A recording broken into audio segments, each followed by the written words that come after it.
ولې خپلو هیلو ته نسو رسېدلی او ډېر وخت له همدې امله ځورېږو چې موږ له نورو ناکام یو. سلامونه، وخت مو په خیر. په نن ویډیو کې په همدې اړه خبرې کوم. که زموږ چینل مو نه وي سبسکرایب کړی، همدا اوس یې سبسکرایب کړئ. زموږ په پرمختګ کې مهم رول لري. په ژوند کې ډېرې زیاتې هیلې لرو. تاسې یې هم لرئ، موږ یې هم لرو. غواړو چې لوړې زده کړې وکړو، غواړو چې یوه ښه وظیفه ولرو، غواړو چې ډېرې پیسې ولرو، غواړو چې په راتلونکي کې یو ښه لوړ موقف ولرو، غواړو چې دا ولرو، دا ولرو، دا ولرو، موټر ولرو، نور امکانات ولرو، کور ولرو. خو ولې ورته نه رسیږو؟ ستونزه چیرته ده؟ جنجال چیرته دی؟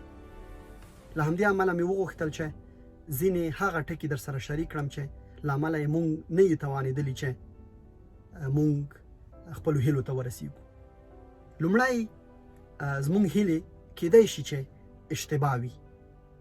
هغه هیلې چې موږ ورته نسو رسېدلی هغه کیدای شي اشتباه وي. هیلې په دوه ډوله دي، یو شعوري دي، یو لاشعوري دي. شعوري هغه دي چې موږ په خپله غواړو او په خپله وړتیا په ځان کې ګورو چې دغو هیلو ته موږ رسېدلی سو. خو لاشعوري هغه دي چې په یو نه یو ډول زموږ په ذهن باندې راتپل سوي دي یا موږ متاثر سوي یو.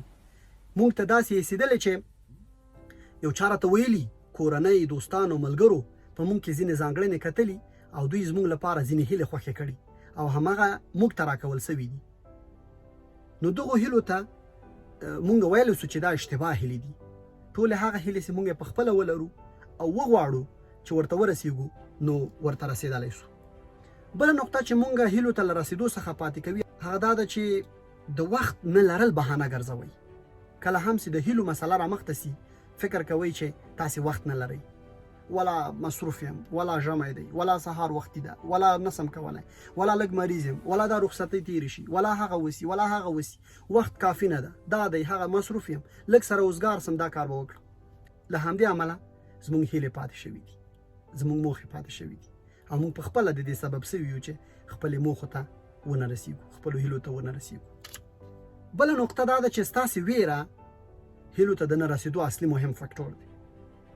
تاسې هغه ګول یا هغه هدف چې ټاکلی دي، هغه هیلې چې لرئ، له هغې ویرېږئ. مختلفې ویرې در سره دي. که دا کار وکړم دا به وشي، که هغه وکړم هغه به وشي، که دا وکړم دا به وشي، کورنۍ به خفه شي، پلان به وشي، بستان به وشي. په همدې کې مونږ له خپل ځان سره په جنجال کې یو او ویرې اخیستي یو. نو مونږ نسو کولی چې خپلو هیلو ته ورسیږو. بل دا ده چې خپل ځان کم بولو. ځان راته داسې نه ښکاري چې مونږ ګواکې خپلې هیلو ته رسېدلی سو. کومې هیلې چې زموږ په ذهن کې دي، زموږ په شعور کې پرتې دي، فکر کوو چې دا به زما له کچې او زما له سویې ډېرې لوړې. نه، ستاسې له سویې ډېرې لوړې نه دي. تاسې هر شی کولی سئ. تاسې چې ځان ته څه غواړئ، ځان ته چې څه هیله لرئ، هغې ته 100% رسېدلی سئ، خو چې کار ورته وکړئ. ځان کم مه بولئ. تاسې څومره چې قوه ځان کې لرئ له هغې ډېره، د هغې څو چندې نور کار هم کولی سئ، ډېرې نورې هیلې هم لاسته راوړلی سئ. نو همدا اوس لاس په کار سئ او له ځان کم ګڼلو څخه لاس په سر شئ. بله مهمه بهانه چې تاسې لرئ هغه دا ده چې تاسې فکر کوئ چې کافي پانګه نه لرئ. خپلو هیلو ته د رسېدو لپاره بهانه ګرځوئ چې پانګې ته ضرورت دی، پیسو ته ضرورت دی، امکاناتو ته ضرورت دی، موټر ته ضرورت دی، دومره ډالر باید ولرم، دومره سرمایه باید ولرم، دا کار هغه وخت کېږي چې دومره پانګه ولرم، دومره زر بهانې کوئ، شکایتونه کوئ، د پانګې د نه لرلو خبره کوئ.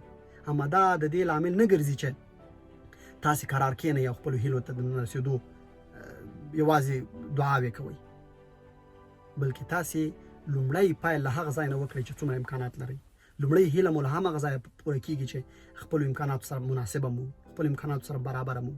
که مو هغه کار ترسره کړ له هغې به مخکې هدف ته بیا ورسېږئ، که هغه مو ترسره کړ له هغې به مخکې هیلې ته ورسېږئ. اما دا بهانه مه ګرځوئ چې امکانات تاسو سره نشته، پیسې نشته، نور شیان نشته او تاسې قرار کښېنئ چې والا زه دا نه لرم نو ځکه خپلو هیلو ته نسم رسېدلی. تر ټولو مهمه نقطه دا ده چې تاسو یو داسې څه ته انتظار یاست چې هغه ممکن نه ده چې زر یې ترلاسه کړئ. لوړ موقف غواړئ، ولا زه که هغه نقطې ته ورسېږم دا هیله به مې پوره سي، دا ارزو به مې پوره سي، دا موخې به مې ترلاسه شي. ټول کارونه به خدای تعالی کوي، خو چې تاسې پخپله وغواړئ، خپل ځان ته په ښه سترګو وګورئ، په خپل ځان باندې باور ولرئ، وخت ورکړئ، پانګې تشویش ونه لرئ او د موقف ته انتظار ونه کاږئ. انتظار د څه لپاره؟ تاسې باید هره ورځ هر قدم او هر شیبه باید په دې تیره کړئ چې څنګه خپلې موخې ته او څنګه خپلې هیلې ته زر نږدې کېدلی شئ.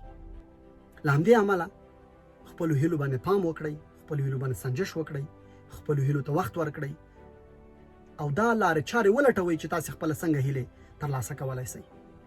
او دا هم کولی شئ چې خپلې هیلې ډلبندي کړئ، خپلې هیلې درجه بندي کړئ، کومې اولیت لري، کومې دویمې دي، کومې درېیمې دي، کومې امکانات غواړي، کومې وخت ډېر غواړي. په هغو هیلو چې تاسو ځان پکې خپله مدیریت کولی شئ، په همغو باندې کار وکړئ او همغو باندې شروع وکړئ.